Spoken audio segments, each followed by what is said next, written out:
Ողջույն սիրելի հետևորդներ,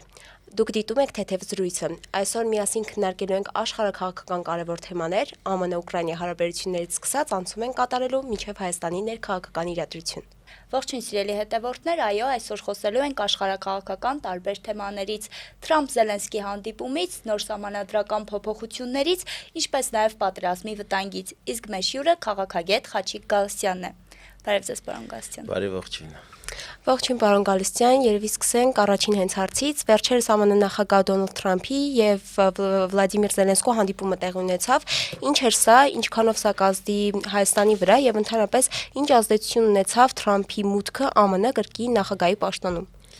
Նախ բարի ողջույն, շնորհակալ եմ հարգելիներս հրավերքի համար, առաջի անգամ եմ ձեր տաղավարում, մաղթում եմ ձեզ անխափան եթերներ դեռ երկար տարիներ։ Թեթև զրույց լուրջ թեմաների մասին իհարկե շատ դժվար է վարել, այն հարցադրումները, որ այսօր կան, աշխարհաքաղաքականություն, գլոբալ քաղաքականություն, իհարկե շատերիս են հուզում։ Այն ինչ տեղի է ունենում Ամերիկայում, հատկապես Թրամփի երկրորդ վերադարձից հետո շատ կարևոր է, որովհետև ես միշտ ասել եմ, որ այն պետական գործիչները, ովքեր պաշտոնավարում են, նրանք երկրորդ շանս երբ որ ստանում են, արդեն նախորդի բաց թողումներ, ձեռքբերումներ, փորձը հաշվի առնելով կարող են ավելի արդյունավետ գործել։ Թրամփի դեպքում մենք դա տեսնում ենք ակնհայտորեն, որովհետև հանրապետական կուսակցության հաղթարշավը այս ընտրություններում կարծես թե պահպանողականների վերջին շանսն էր եւ դրա համար իրանք կենաց մահու կռիվ տվեցին պահպանողականությունը աճ գաղափարախոսությունը նորից հետ բերելու եւ լիբերալ տոտալիտարիզմին դիմակայելու։ Մենք ամերիկյան process-ները պետք է այդ տեսանկյունից նայենք, որովհետեւ դեմոկրատները եւ գլոբալիստները իրենք արդեն տասնամյակներ այնպիսի ցանց էին հյուսել ողջ աշխարհով եւ այնպես էին փոշիացնում ամերիկացի հարկատուներին, որ նոր երբ որ Թրամփը հատկապես կոնգրեսում վերջին ելույթի ժամանակ այնպիսի բացահայտումներ էր անում, որ պարզվում էր, որ ամերիկացիները արդեն Մարս են թռել կամ 200-300 տարեկան ամերիկացիներ կան, այն էլ հազարներով Ամերիկայում ապրող, որոնք գումարներ են ստանում։ Այս բացահայտումները ցույց են տալիս, որ այո Ամերիկան կանգնած է շատ լուրջ վերափոխումների շեմին եւ Թրամփի եւ ընդհանրապես այնտեղի այդ deep state-ի խորքային պետության պահպանողական հատկապես գաղափարախոսության վերջին շանսն էր այդ մարտի բռնվելու եւ նրանք կարծես թե կարողացան դիրքերը հետ նվաճել։ Զելենսկու հետ կապված, եթե մենք խոսենք գլոբալ աշխարհաքաղաքականությունից, սկսած Բժեզինսկիից, որոնք դեռ խորհրդային միության կազմալուծման համատեքստում Ռուսաստանի ապագան պատկերացնում են որոշակի հարաբերությունների համատեքստում։ Ռուսաստանը առանց Ուկրաինայի լավագույն դեպքում ինքը մնում էր փոքր պետության կարգավիճակով եւ գնում էր դեպի ազգային պետություն, այսինքն Ռուսաստանի մասնատումը ինքը նույնպես որոշակի ժամանակ անց կարելի էր արդեն իրողություն համարել։ Ուկրաինայով Ռուսաստանը ինքը հավակնում էր նորից եվրասիական գերտերության կարգավիճակի։ Դրա համար Ուկրաինան դարձավ այն խզման կետը, այն բախման կետը, որտեղ այս 30 տարիների ընթացքում ծավալվեցին խորքային process-ներ, որոնք էր հանգեցրեցին այսօր փաստացի Ուկրաինա պետության վերացման, որովհետեւ բոլորիս համար հասկանալի է, որ Ուկրաինան այն սահմաններում, որը կար ԽՍՀՄ կազմալուծումից հետո եւ վերջին 28-30 տարիներին, այդպիսի վերադարձ այլևս չի լինելու։ Դա իրողություն է, Ուկրաինայի մասնատումը բոլորիս աչքի առջև է եւ այն գաղափարները դեմոկրատիա, ինքնիշխանություն, ազատություն եւ այլն ընդհանրապես շիրմա են, որպեսի յուրաքանչյուր պետություն աշխարհաքաղաքական համատեքստում փորձի իր սեփական շահերը առաջ տանել։ Դա մեր աչքի առջև է եւ ուկրաինական սցենարը ունենալով on-line ռեժիմում այսօրվա ռեժիմում մեր իշխանությունների քաղաքականությունը եթե վերլուծել, ապա ստացվում է, որ Ուկրաինայում կարծես թե ռուսները դիմադրեցին եւ կարողացան ողջ ամբողջությամբ, որովհետեւ ռուսների եկեք քաղաքականության մասով է դիտարկենք, որ մեծ հաշվով դա era մեծ կատաստրոյկա, որովհետեւ գենետիկորեն ամենամոտը լինելով, հա, էթնիկապես կրոնապես ամենամոտը լինելով, իրենք Ուկրաինան մեծ հաշվով կորցրեցին որպես այդպես, որովհետև 50 միլիոնանոց ուկրաինացիները 150 միլիոնանոց ռուսների հետ իրենք դառնում են պանսլավոնական մեծ քաղաքակրթական միություն, որի ամբիցիաները ամբողջ աշխարհում ավելի մեծ կարող են լինել, այս պարագայում արդեն ամբիցիաները բավականաչափ թույլ են, այո, Ռուսաստանը կարողացավ ինչ-որ տարածքներ իր վերահսկողության տակ վերցնել, բայց եկեք ընդունենք, որ ռեինտեգրացիայի գաղափարը, որը ռուսական էլիտան հոգու խորքում մտածում էր, որ Խորհրդային միության փլուզումից հետո ամեն դեպքում ուկրաինացիները իրենցն են եւ ուր ունեն գնալու, ինչպես մեր հայերի դեպքում էր, հա, բայց փաստացի ուկրաինացիների որոշ հատվածը որոշեց, որ իրենք այո ռուսների հետ անհամատեղելի են եւ այն խորհրդային ճշնամանքը, որ այս տարիների ընթացքում գեներացվեց Ուկրաինայում, բերեց առճակատման, բերեց երկու եղբայրական ժողովուրդների միջև միլիոնավոր կորուստների պատերազմի։ Այսինքն Թրամփ-Զելենսկի հանդիպման հետևանքները տարբեր կերպ են մեկնաբանում, մարդկանց մի մասը ասում է, որ սա Ռուսաստանի հաղթանակն էր, ու արդյոք Թրամփն ու Պուտինը հիմա թիմակիցներ են, ու հաջորդ հարցն է առաջանում, Չինաստանը չի խանգարում այդ հարաբերություններին, որովհետև ամերիկյան այդ հակաչինականությունը մշտական բնույթ է կրում։ Նախ Թրամփ-Զելենսկի հանդիպմանը եթե անդրադառնամ, դուք քաղաքագետներ եք, միջազգայնագետներ եք եւ միջազգային հարաբերություններում դիվանագիտության մեջ պետության ղեկավարների շփման որոշակի էթիկական նորմեր կան, որոնք գրված են, որոնք չգրված են։ Իհարկե Զելենսկու պահվածքը Կապիտոլիումում ինքը իսկապես անընդունելի էր, մանավանդ քաշային կատեգորիաները խիստ տարբեր են եւ ի ցույց աշխարհի ցույց տրվեց, որ ըստ էության որտեղ են խեցգետիները ծմերում եւ Զելենսկին իսկապես որոշակի առումով նվաստացած դուրս եկավ ամերիկացիների այդ հարձակումը բոլորի աչքի առջև, հա, ասեմ ձեզ, որպես բանակցությունների մասնագետ, լուրջ բանակցությունները այդպես չեն վարվում։ Այդպես բանակցում են այն դեպքում, երբ որ պետք է հակառակորդին փչացնեն, կամ ելքը արդեն որոշված է, հա։ Մենք ունեցել ենք 18 թվականի այդպիսի փոքրիկ դրվագ, նաեւ հայկական իրականության մեջ, երբ որ լրագրողների բոլորի հանրության աչքի առջև իշխանություն ընդդիմություն բանակցում են եւ տեսանք թե դրանք ինչ աղետաբեր արդյունք ունեցան, հա, նույնը Ուկրաինայի դեպքում էր։ Իհարկե Զելենսկին որպես խափված առաջնորդ, չէ՞ որ նրան ներարկել են, որ դու ժողովրդավարության առաջամարտիկն ես, բաստիոնն ես, դու կռվում ես հանուն ազատության, ինքնիշխանության, ժողովրդավարության, հետո պարզվեց, որ դա ամենևին էլ այդպես չի, ուղղակի խաղակարտը դրված էր, որոշակի ռեսուրսներ տիրապետության տակ պետք է լինեն, հա, Ուկրաինան իսկապես Եվրոպայի տարածքով ամենամեծ պետությունն էր, բնակչությամբ բավականաչափ լուրջ կշիռ ունեցող էր, հիմա չկա այդ Ուկրաինան, կան ուղղակի, այսպես ասած, գերթանկարժեք մետաղներ, որոնց շահագործման շուրջ տեղի են ունենում հիմա բանակցություններ։ Ռուսաստանի պարագայում իհարկե Ռուսաստանն էլ իր քթի առջև չէր կարող թողնել հանդուրժել, Ռուսաստանն էլ իր մասով որպես հզոր պետություն, որպես կայսերական ամբիցիաներ ունեցող պետություն, ինքն էլ իր քայլը արեց, որովհետև մեծ հաշվով ռուս-ամերիկյան փոխհարաբերությունները հարգելի լինեցին, կարող են զարգանալ մի քանի սցենարով։ 90-ականները, երբ որ հիշենք, կտեսնենք, որ Ելցինի օրոք կար էյֆորիա, որ վերջ գլոբալ սառը պատերազմը արդեն հաղթահարված է եւ ռուս-ամերիկյան համագործակցությունը իրատեսական, նույնիսկ քննարկում էր, որ Ռուսաստանը դառնա ՆԱՏՕ-ի անդամ։ Այսինքն եթե գործընկերներ ենք այդ չկա բևեռների միջև պայքար, ինչու Ռուսաստանի նույնպես չինտեգրենք ՆԱՏՕ։ Այդ փափուկ բարձը դրվեց, Գորբաչովին հիշեցնեմ, որ ժամանակին բանավոր խոստումներ էր տրվել, որ ՆԱՏՕ-ն արևելք էլ չի տեղաշարժվելու, ընդայնվելու, անցան որոշակի տարիներ 90-ականների կեսերից սկսեց արդեն ՆԱՏՕ-ին լայնում դեպի արևելք, ընդհուպ մինչև Ռուսաստանի սահմաններ։ Վերջին համբերության բաժակը դա Ուկրաինան էր, դա Վրաստանն էր, որոնց ըստ էության հրավիրում էին դեպի ՆԱՏՕ եւ դա նշանակում էր, որ Ռուսաստանի անվտանգությունը ֆիզիկական եւ մասնատումը ուղիղ արդեն սպառնալիք էր, ինչին Ռուսաստանը արձագանքեց եւ փորձեց գոնե առժամանակ իր սահմաններից հեռու պահել դեռ ՆԱՏՕ-ի ընդլայնումը։ Տեսնում ենք, որ ջերմացում կա, ինչպես նշեցիր քնարիկ ջան, որ որոշակի ջերմացումներ կան, նշանակում է, որ Թրամփ-Պուտին արդյոք գործընկերներ են թե ոչ, ես չէի շտաբի այդպիսի լավատեսական, հա, գնահատականներ տամ, որովհետև Ամերիկան եւ Ռուսաստանը շարունակում են մնալ ռազմավարական մրցակիցներ։ Նրանք գեոստրատեգիական մրցակիցներ են։ Արևի տակ երկու գերտերության տեղ գոյություն չունի, կամ դու պետք է դառնաս հեգեմոն, այն մյուսը սատելիտ, իդեպ Սառը պատերազմից հետո ամերիկյան վերնախավը այդպես էլ մոտենում էր։ Իրենք հաղթանակի էյֆորիայով մտածում են, որ Ռուսաստանը վերջ արևմուտքի կցորդն է։ Այդպես էր երկար տարիներ, մինչև տեղ ունեցավ իշխանափոխություն, Պուտինի իշխանության առաջին տարիները նույնպես այդ գծով են, հետո արդեն Մյունխենսկի կոնֆերենցիա, Պուտինի ելույթներ 2007 թվական, եթե չեմ սխալվում,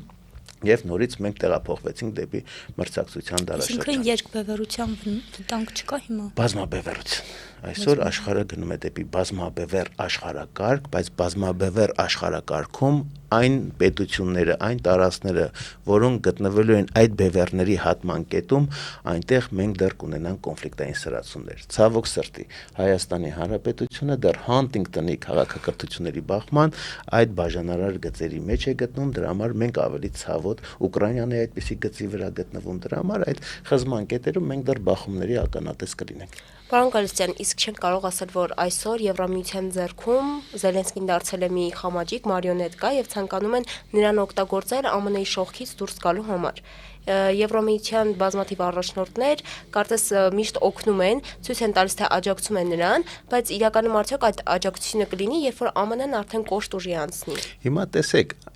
եվրոպական քաղաքականությունը ինքը նույնպես հասկանալի է։ Ուկրաինական պատերազմը մի կարևոր հարցադրման բերեց, որի վրա մասնագետները այդքան ուշադրություն չեն դարձնում, բայց ես ձեր ուշադրությունը հրավիրեմ հետևյալին։ ՆԱՏՕ-ի ստեղծումից ի վեր, ՆԱՏՕ-ի կանոնադրությամբ գրված է, թե ՀՆԱ-ի ինչքան տոկոսը պետք է պետությունները ծախսեն իրենց անվտանգության եւ ռազմական բյուջեի վրա։ Ամերիկան, գիտենք, դա 80%-ով ՆԱՏՕ-ի բյուջեն ամերիկացիներն էին ձևավորում, դրա համար Ամերիկան էլ անվտանգության եւ տնտեսական կամ պարտներների ընտրության հարցում թելադրողի դիրքում էր։ Եվրոպական պետությունները, հատկապես երկրորդ համաշխարհային պատերազմից հետո, իրենք համարում են, որ Եվրոպայի տարածքում է պատերազմը եղել, իրենք պետք է իրենց օգնեն, զոհի կերպարանք ունեն, Ամերիկայի Մարշալի պլանը գումարները տվեց, Եվրոպան սկսեց ոտքի կանգնել եւ երկար տարիներ այդպես էլ համարում են, որ դա օրինաչափ է, եվրոպացիները իրենց անվտանգության համար գումար չպետք է ծախսեն։ Դրա համար տնտեսությունը զարգանում էր, այդ գումարները, որը պետք է գնա ռազմականին, ուղղվում էր սոցիալական, տնտեսական զարգացմանը։ Դրա համար Եվրոպան շատ արագ վերականգնվեց եւ դարձավ որպես Եվրոմիություն նաեւ աշխարհի խոշոր տնտեսություններից մեկը։ Բայց ամերիկացիները անընդհատ այդ հարցը տալիս են։ Թրամփի առաջին պաշտոնավարման ժամանակ, եթե հիշեք, մի քանի անգամ հարցը սրել է։ Ձեր բյուջեները ավելացրեք, ռազմական ծախսերը ՆԱՏՕ-ի համատեքստում ավելացրեք։ Եվրոպացիները այո, բայց մերժում են եւ այլն։ Ուկրաինական ճգնաժամը եւ Ռուսաստանի անմիջական վտանգի հետ գուցե թվացial սպառնալիք է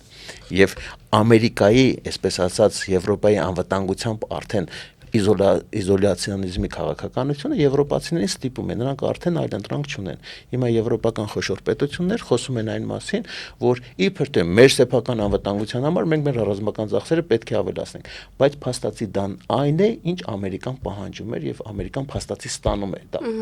Ուղղակի եվրոպացիներն էլ չէ, տեսեք, եթե դու արդեն հեղինակություն ես, եթե դու խոշոր խաղացող ես, մեծ հաշվով դու չես ուզում, որ քեզ թելադրեն, կամ ասես, որ այ ամերիկացիների ասածով ես բյուջեն ավելացրեցի, դրա համար եվրոպացիները այսպես թե կարծես թե իրանք ինքնուրույն խաղացող են, արդեն Ուկրաինայի պատրոնաժն են վերցնում իրենց հովանավորությունը, եթե Զելենսկին ձախողվեց Թրամփի մոտ բանակցություններում, տեսանք, թե Մեծ Բրիտանիա, Գերմանիա, Ֆրանսիա եւ օրինակ Լեհաստան ինչպիսի աջակցման խոսքեր են։ Եվրոպան դեմ չի շարունակել պատերազմը Ռուսաստանի հետ մինչև վերջին ուկրաինացին։ Իսկ Ուկրաինայում դեռ ուկրաինացիներ կան։ Հետևաբար եվրոպացիների տեսանկյունից կարելի է շարունակել,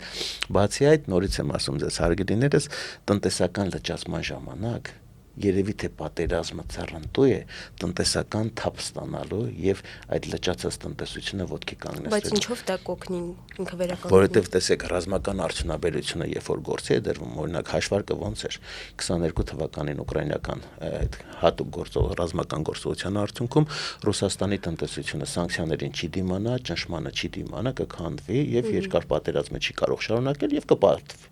Փորձը ցույց տվեց, որ Ռուսաստանը շատ արագ դա հակառակ էֆեկտ տվեց։ Այսինքն, եթե այնտեղ տնտեսությունը 50-60%-ով էր աշխատում, հիմա ռազմական ռելսերի վրա դրեցին 85-90%-անոց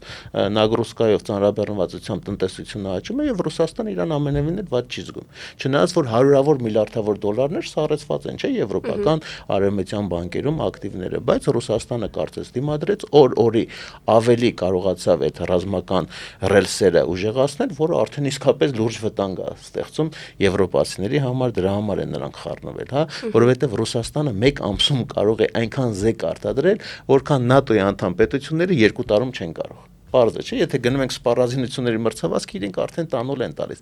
Անծայրածիր երկիրի անսահմանափակ ռեսուրսներով։ Իսկ այդ ռեսուրսների պայքարում այդ զենքը երկաթե է, չէ, զենքը պողպատ է եւ այլն թանկարժեք մետաղ է, որ Ռուսաստանն ունի, իսկ ողջ արևմուտքը արդեն չունի, չէ։ 50-ական, 60-ականներից կուտակած զենքերը սպառվեցին։ Այո, Ուկրաինայում եւ Ռուսաստանի եւ Արևմուտքի կողմից կուտակված գուցե արդեն անպիտան ոչ ժամանակակից զենքար, ինքը պետք է ուտիլիզացվեին թանկ հաճույք էր, պատերազմի միջոցով դրանցից նույնպես ձերբազատվեցին։ Հիմա տեսնում եք, թե ինչ օգուտներ կարելի է տեսնել այդ պատերազմների մեջ։ Իհարկե ցավալի է, որ դրա մասին խոսում եմ, այնտեղ այնուամենայնիվ եկեք ընդունենք միլիոնավոր զոհեր, տասնյակ հազարավոր խեղված ճակատագրեր, բայց փաստը մնում է փաստ, որ երբեմն պատերազմները պետությունների համար ավելի արդյունավետ գործիքակազմ են, դաժե տնտեսական լճացումից դուրս գալու համար։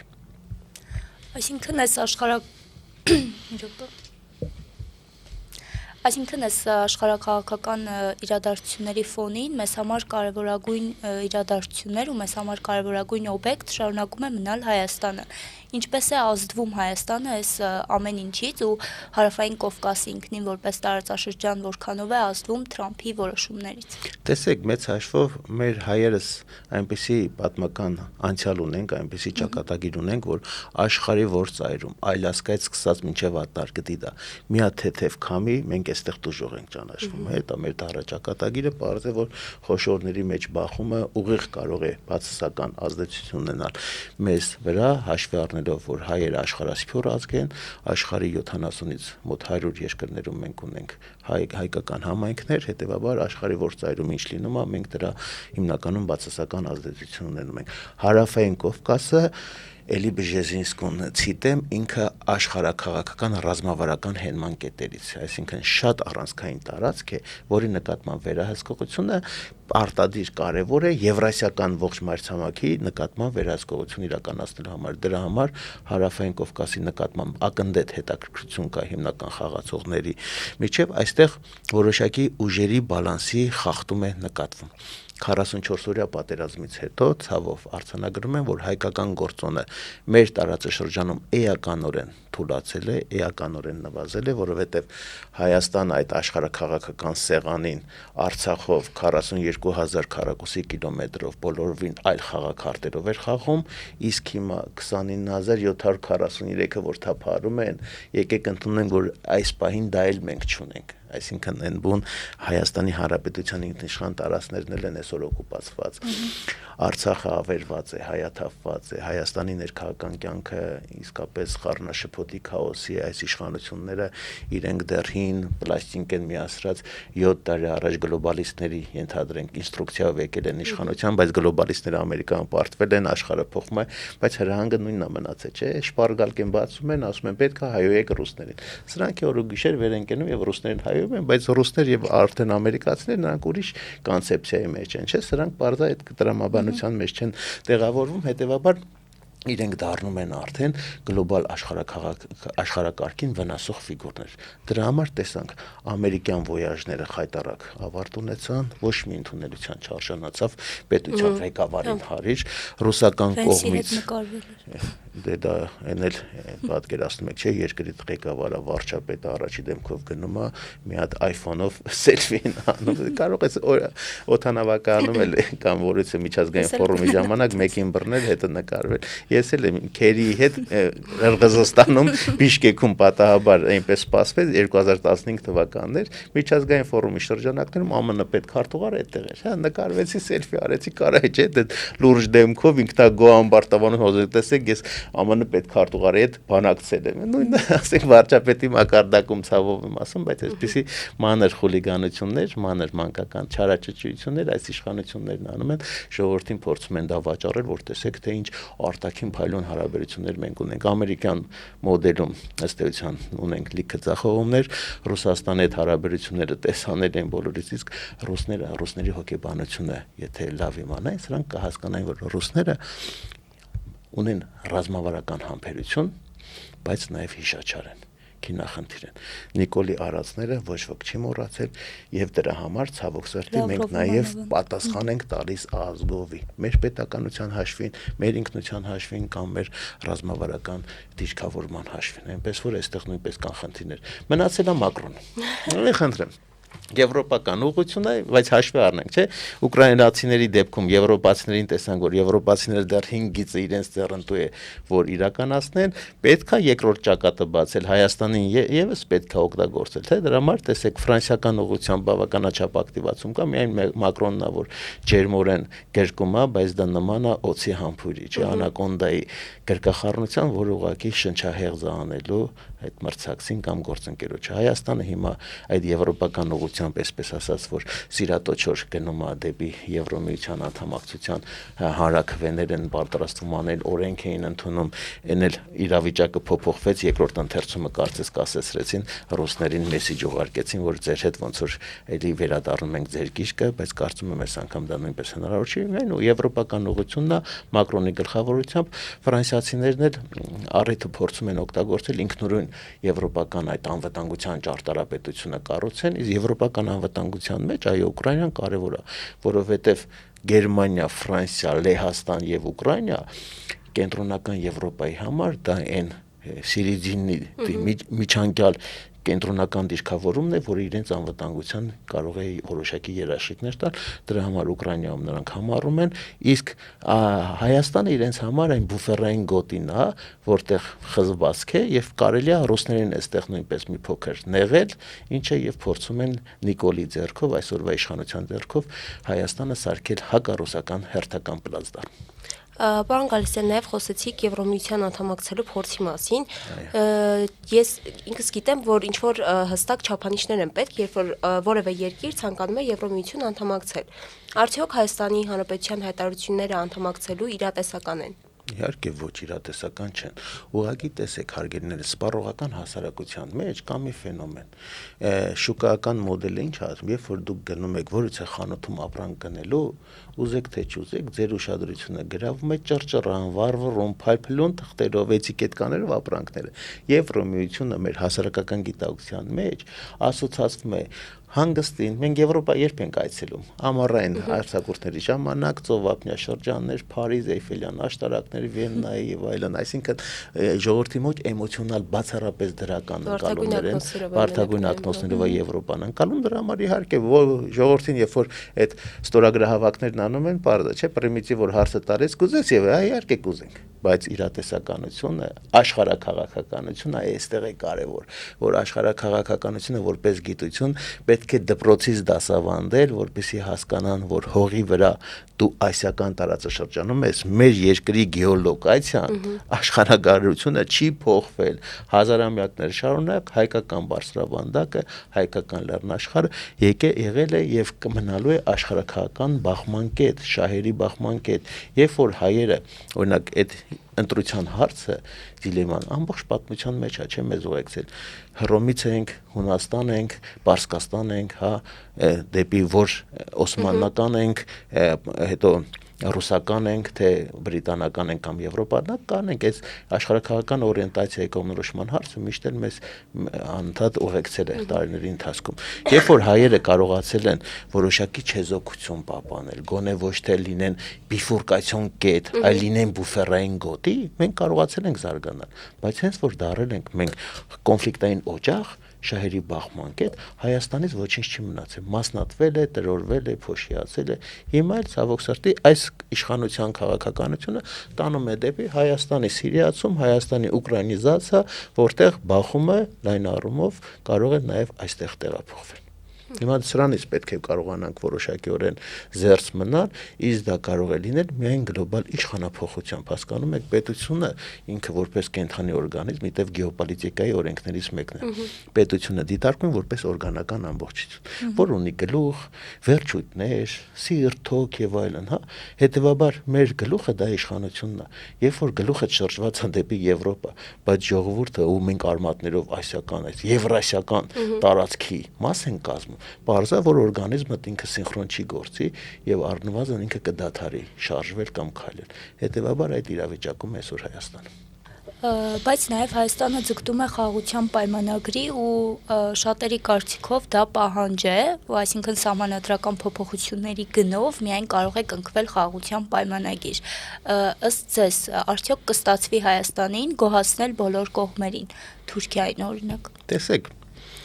Կա մտայնություն, որ այս մի պահանջն էլ եթե կատարենք, վերջ, այդ բաղձալի խաղաղության դարաշրջանը կհաստատվի։ Ես դա համարում եմ թյուր ըմբռնում, թյուր կարծիք, որովհետև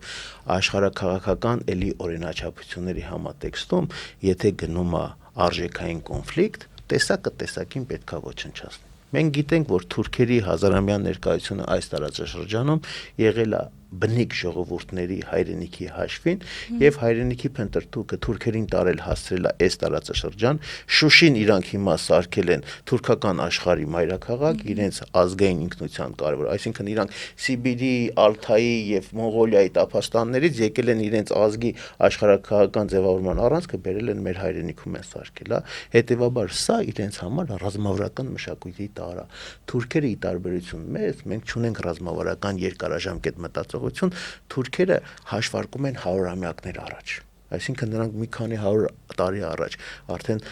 տեղանունների թերքասման քաղաքականությամբ, կամած ոտը արոտավայրերը ոնց են, չէ, այս տարածքը մեր ոնց են վերցրել, արոտավայրերով եկել են, ասել են լավ, այս սարի վրա ձունա, դուք ոնց որ բան չեք անում, մեր ոչխարների համար հարմար տեղ է։ Հետո մի հատ հոլիկը դրել են, մի հատ քարը դրել են, մի հատ էլ մեծ հովիվը տարիքով ավակը մահացել է, մի հատ է քարը դրել են, ասել են սա մեր պատմական հայրենիքն է արդեն, չէ։ Հետևաբար այսպես այս տեսանկյունից թուրքական ծավալապաշտությունը ինքը իսկապես շատ հեռանկարային ու շատ հեռահար նպատակներ ունի։ Թուրքական աշխարհի գաղափարախոսությունը ցավոք սրտի այս փուլում կարող է նաև արևմտյան աջակցություն ստանալ, ինչու, որովհետև եթե Ամերիկա կամ Արևմուտք Ռուսաստան գլոբալ այդ հակասությունը եւ իրենց մրցակցությունը դեռ շարունակվելու է երկար տարիներ, ռուսների դեմ պետք է կարողանաս մի նոր, այսպես ասած, գլոբալ օջախ սարքես, դա թուրքական աշխարհն է։ Թուրքական աշխարհը, որը քանակապես արդեն ռեսուրսների առումով, ֆինանսական առումով, տնտեսական զարգացածության առումով մոտենում է ռուսական չափերին, իհարկե թուրքական աշխարհում գոնե այս տարածաշրջանը միայն Պակիստանը, եթե չեմ սխալվում, ունի միջուկային զենք, Թուրքիան դեռ այդ զենքը չունի եւ այլն, հետեւաբար բայց թուրքական աշխարհը որպես աշխարհակահական կոնցեպցիա ինքը օրակարգում է եւ քայլ-քայլ դա պետք է իրականացնել։ Ինչն է խանգարում է հայկական սեպը, որովհետև յուրաքանչյուր աշխարհակաղակական կոնցեպցիա ինքը պետք է աշխարհագրորեն էլ կապ ունենա։ Թուրքական աշխարհի աշխարհագրական կապը անընդհատ խանգարում է այսքան չարչարված մեր Սյունիքի մարզ, Զանգեզուրի միջանցքը, իրենց այսպես կոչած, հետևաբար ամբողջ ռեսուրսը ուղղելու են դրան, իհարկե ուղղելու են։ Ոչ մի խաղաղության պայմանագիր դա մեզ չի երաշխավորել միայն ազգովի ոտքի կանգնելը ու քո տան քո հայրենիքի քո նախնիների գերեզմանի համար կենաց մահու կռիվը։ Ինչպես մենք պատմական ամենավճռական փուլորով ազգովի այդպես ենք, չէ՞, այսօրին հասել։ Իսկ իրենց որ նայես ավարարը սխալ է եղել, Մեսրոպ Մաշտոցը պլագիատոր է եղել, հա, Վասակ Սյունեցին ճիշտ է եղել, այսինքն իրենք մեր ազգային ինքնության բոլոր հիմքերը, որի վրա, հա, իրական պատմական Հայաստանի հակադրությունները, չէ, այդ օրերը երաս տեսած 14 կետերը իրական Հայաստանի գաղափարախոսության, որը էսա հիմա դուք տեսնեք, թե ինչ ինտենսիվությամբ նրանք պետք է դաշտ գցեն, օրակարգ սարքեն ու հասարակությանը հերթական թմրեցուցիչ դոզան տան այդ ինքնության փնտրտուքի եւ այլնի շուրջ։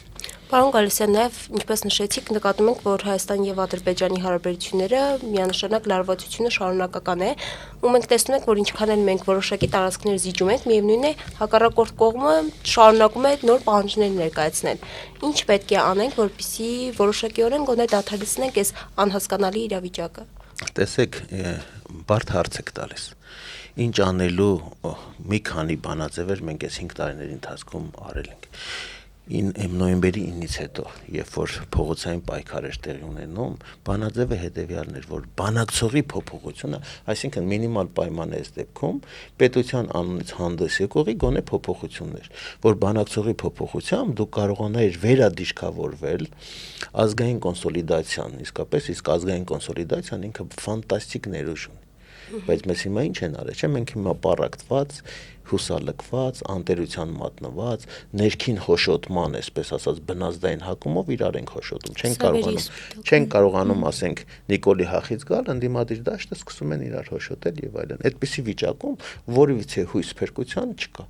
Հույսը փրկության առաջանում այն ժամանակ, երբ որ առնվազն հասարակության հիմնական կրիտիկական զանգվածը ընդունում է մի գաղափարաբանություն, որ պետք է քո սեփական տեսակի համար դու պայքարես։ Հենց պայքարի վճռականությունը դու դեռք ես վերցնում, ոչ թե խաղաղություն ես մուրում, այլ պատրաստ ես այդ հանուն խաղաղության եւս մեկ անգամ վճռական ճակատամարտ տա, նոր դուռը բացվում է։ Այլապես, այսպես թղթի շերեփով վազելով խաղաղություն մուրալով դու կստանաս եւ պատերազմ եւ նվաստացում, հա, ինչ այս իշխանությունների օրոք այդպես է։ Հետեւաբար այդ բանակցողի փոփոխությունը պարտադիր պայմաններից մեկն է։ Ինչպես է դա հնարավոր անել։ Փողոցային պայքարի այս 5-ամյա փորձը ցույց տվեց, որ այո, փողոցում ինչ-որ մի քրիտիկական բան, ինչ-որ բան չի ստացվում, բայց դա իր դրական ազդեցություն ունեցել է այնքանով, որ այսօր իշխանության ռեյտինգը պատմական մինիմումի վրա է։ Դուք լավ գիտեք որպես քաղաքագետներ, որ 10-12%-անոց վարկանիշով իշխանությունը չի կարող համարվել լեգիտիմ, ոչ լեգիտիմ իշխանությունը չի կարող համարվել էֆեկտիվ, ոչ էֆեկտիվ իշխանությունը չի կարող ընդունել արդյունավետ որոշումներ։ Սա պարզ օրինաչափություն է դրա համար։ Ադրբեջանն է հասկանում է, որ նույնիսկ սրանց եթե հիմա այս պահին խաղաղության ինչ-որ պայմանագիր ստորագրվեց, հայ ժողովրդի համար դա լինելու է անընդունելի, առ ոչինչ եւ հաջորդ իշխանությունները վիճարկելու են, չէ՞։ Իդեպ միջազգային իրավունքում էլ կա ultraposenem obligator, այդ սկզբունքը նշանակում է ոչ ոք կաշկանդված չէ պարտադրված համաձայնություններ։ Պարզ է, չէ՞, որ այսպես ասած պարտադրված է ուժի թելադրանքով է մեզ ինչ-որ բան մատուցում, իսկ երկարաժամկետ խաղաղությունը ինքը պետք է լինի ուժերի հավասարակշռության ժամանակահատվածում, իսկ ուժերի բալանս ցավոք սրտի մենք չունենք այս պահին, դա խախտված է օգուտ Ադրբեջանի, հետեւաբար նույն գեոպոլիտիկան էլ է դրա վրա կառուցված։ Աշխարհաքաղաքականությունը հազարամյակներ շարունակ կառուցված է եղել ուժերի բալանսի վրա։ Այդ բալանսը հենց խախտվում է, ունենում ենք հոգոմոն։ Հիմա Ադրբեջանը հեգեմոն է, թելադրում է, իդեպ իրանց դեպքում չմոռանանք նաև ազգային այդ նվաստացման եւ վրեժխնդրության, հա, 30 տարի շարունակ իրենք իրենց նվաստացած են զգացել, իրենք իրենց համարել են, որ իրենց տարածքները օկուպացված են, պետք է վրեժը լուծել։ Հիմա այդ վրեժի հանգամանքը եղել է, իրանք նույնիսկ ընդունում ենք, չէ, որ ստացել են ինչ որ իրանք նույնիսկ երազում չէին կարող երազել, որ Արցախը հիմա հայաթափված է, բայց պահանջում են ավելին, սա է լինելու իրենց գերեզմանափորը, որովհետև ով որ ժամանակին չի կարողանում կանգնել, հետո կանգնում է կոտրած տաշտակի առջև։ Հիմա դուք մի հետաքրքիր բան նշեցիք, որ երբ որ բողոքի ալիքը բարձրանում է, այդ մի պահ է տևում, ու մարդիկ սկսում են արդեն հետընթաց ապրել, այսինքն նույն մոտիվացիան չեն ունենում, որ շարունակեն այդ ամեն ինչ այդ գործընթացը մինչև վերջ հասցնելու։ Որն է դրա պատճառը, որ հասարակությունը սկսում է քաղաքականությունից օտարվել։ Տեսեք, հասարակության քաղաքականից օտարման բազմաթիվ պատճառներ կան։ Պատճառներից մեկը թերևս այս պահին բնորոշը դա նաև անհամաչափ պարտության սինդրոմն էր, որովհետև այո մենք շոկային պարտության մատնվեցինք, որովհետև դուք ականատես եք եղել, դուք հենց այդ ներկա ռեժիմի դա 100-ամյակների անցած պատմություն չի, հա, 4-5 տարի առաջ է, երբ որ Ազգովի Facebook-ում նստած հաղթում ենք, մի գիշերվա մեջ պարզվեց, որ ամեն ինչ էլ վարի ենք տվել ու պարտվել ենք։ Այդ շոկը, սոցիալական այդ հարվածը ինքը խիստ ցավոտ է։ Մենք հələ 5 տարի անցել է, դաժե այս պահին վերականգնման ես նշույլներ չեմ տեսնում։ Այդ շոկային հարվածը տանում է ինչի ունես 5000 զո, 10,000-ից ավելի վիրավոր, խեղված եւ այլն, այսինքն մարդիկ ամեն մեկը իրանց սքի մեջ են պարփակվում, այդ շոկային պարտությունը անելանելությունից պետական քարոզչությունն էլ է, չէ, դրան տանում։ Դե ինչ աներ խեղճ հարիֆը իր գլխին ատրճանակա դրած էր, պետքա մեկազի չէր, ոչ մի բան էլ չեն կարա փոխենք եւ այլն։ Այդ թեզերը քարոզչական ներարկումա, դրա համար հասարակության մեջ հիմա քաղաքական աբսենտիզմ է տիրում։ Այսինքն մեր հասարակության մի ստվար հատված, այո, օտարվել է քաղաքականությունից, ձեռը թափ է տալիս, ինքը ընդդիմադիր է հոգով մտածելակերպով, բայց գործողության չի դիմում, որովհետև մի քանի անգամ փողոց է ելել, ձախողվել է, դա էլ է հիասթափություն առաջացրել, ընտրական մասնակցության տոկոսները տեսնում ենք, որ խայտառակ ցածր են, 18-ից ի վեր Եկեք, եթե հեղափոխությունը, եթե ամեն ինչ լավ է, եթե ժողովրդավարությունը, ջան, դու լավ գիտեք, ժողովրդավարության առաջին ցուցիչներից մեկը մեծամասնությունն է, մասնակցային ժողովուրդն է, բախի չի մասնակցում ժողովուրդը, չէ՞, իշխանություններին դա ձեռ է տալիս։ Երկրորդ ճանապարհը, օքեյ, ընդունեցինք, որ փողոցում ինչ-որ բաներ չհաջողվեց, հա, մենք մտնում ենք ընտրական ցիկլ։ Այո, շատ-շատերը այդում եւ անտիմադիր քաղաքական դաշտում գտնում են, որ ընտրությամբ ոչինչ հնարավոր չէ փոխել։ Բայց ես մի փոքր այլ կարծիքի եմ։ եթե հնարավոր չի, ապա իտես պետք է աշխարհի ցույց տաս, որ այս իշխանությունը ընտրություն չի կարող կազմակերպել։ Այսինքն գոնե Նիկոլենց քարոզչական հիմնական թեզը ինչ ա եղել, որ մեր օրոք ընտրություն չի կեղծվել։ Փաստացի քվեի տեսանկյունից գուցե ճիշտ են։ Այո, լցոնում չկա, բան չկա, այո 9%-անոց Երևանում ոնց են իշխանությունը, չէ՞, ընտրական իրավունքի 9%-ը գնացել է, մասնակցել է 9%-անոց իշխանություն են ձևավորել բոլորիս անունից, նույնիսկ կոալիցիաներն էլ են մինիմալ, այսինքն գոնե 25-30%-անոց մեծամասնություն էլ այդ կոալիցիաներով նույնիսկ չեն ձևավորել, հա, հետեւաբար այսա պետքա կոտրել։ Դրա համար ես միշտ կողմնակից եմ այն գաղափարին, որ նույնիսկ այս ոդքասթների շրջանակներում եւ մարդիկ, ովքեր որ հասարակական կարծիք ձևավորողներ են, բան են, մարդկանց մոտ արտնասնենք վստահությունը սեփական ուժերի նկատմամբ։ Եթե ընտրական ձևով է, հա, օքեյ, որովհետև քաղաքական պայքարը փողոցային ինքը ֆիզիկական ռիսկ է ենթադրում, չէ, բռնություն է ենթադրում, իսկ տոտալ ռեպրեսիվ մեխանիզմի շատ-շատերը չեն դիմանում։ Ես դա ընդունում եմ, դա բնական եմ համարում, բայց ընտրատեղամաս գնալ քո խղճի մտքի օրոք քվեարկել, հատկապես եթե հակաիշխանական թևի ներկայացուցիչ ես, գնալ քվեարկել ոչ իշխանության ներկայացուցիչին, դա հո կարող ենք անել, հա, այնպես որ ես վստահ եմ, որ այդ փոքրիկ փորձակարը լինելու են Գյումրին, շատերն են ասում, որ Գյումրից է սկսել, հիմա Գյումրից էլ նաև կավարտվի կամ կսկսվի նրանց վերջնական իշխանազրկումը, շատ քիչ ժամանակ է մնացել, ընդամենը 20-23 օր, վստահ եմ, որ Գյումրին շատ հետաքրքիր էքսպերիմենտ է լինելու, Գյումրին շատ ուսանելի է լինելու, գյումրեցիների տրամադրվածությունը լավ իմանալով այս պահին մոտ 80-85%-անոց, այսպես ասած, խիստ հակակրանք կա,